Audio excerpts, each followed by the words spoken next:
श्री स्वामी समर्थ सर्व बंधू आणि भगिनींच्या आपल्या चॅनलमध्ये स्वागत आहे. ऋषी पंचमी या दिवशी स्त्रियांनी सकाळी आघाडीच्या काडीने दात घासावे.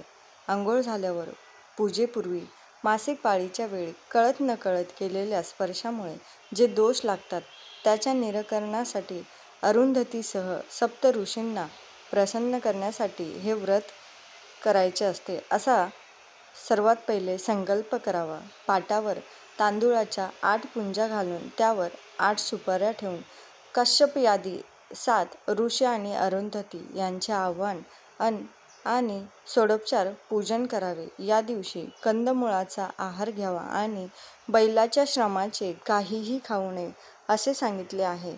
दुसऱ्या दिवशी काश्यपादी 7 ऋषी आणि अरुंधती यांचे विसर्जन करावे. 12 वर्षांनी किंवा वयाच्या 50 नंतर या व्रताचे उद्यापन करावे. उद्यापनानंतरही हे व्रत चालू ठेवता येते.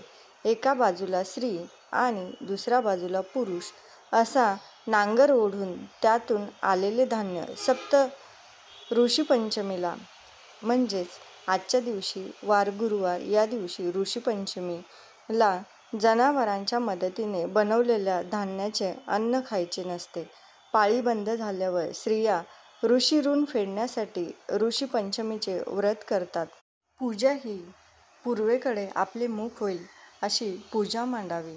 उजवीकडून पहिली सुपारी सर्वात पहिले गणपतीची ठेवावी आणि शेवटची सुपारी ही अरुंधती मातेची व मधल्या 7 अनुक्रमे गणपती बाप्पाची एक सुपारी पकडून अशा 9 सुपाऱ्या होतात. म्हणजेच 9 ढीग होतात आणि त्यातले अनुक्रमे हे कश्यप, अत्री, भरद्वाज, विश्वामित्र, गौतम, जमदग्नी आणि वसिष्ठ या सप्त ऋषींचे असतात.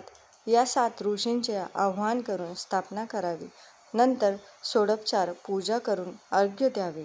या दिवशी सुवासिनीनं वायदान करावे. हे व्रत विधवा, सुवासिनी दोघीही हे व्रत करू शकतात. हे व्रत एक ब्राह्मण होता. तो आपल्या शेतीभाती करून सुखात नांदत होता. एके दिवशी काय झालं की त्याची बायको शिवेनाशी झाली. म्हणजेच तिला विटाळ आला आणि त्या विटाळात तशीच घरात तिनं तो कालवला.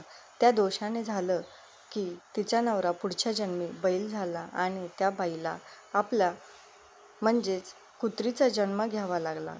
अशा प्रकारे हे ऋषीपंचमीचं व्रत केलं जातं. आजचा व्हिडिओ आवडल्यास नक्की लाईक, शेअर आणि सबस्क्राईब करा. धन्यवाद. श्री स्वामी समर्थ.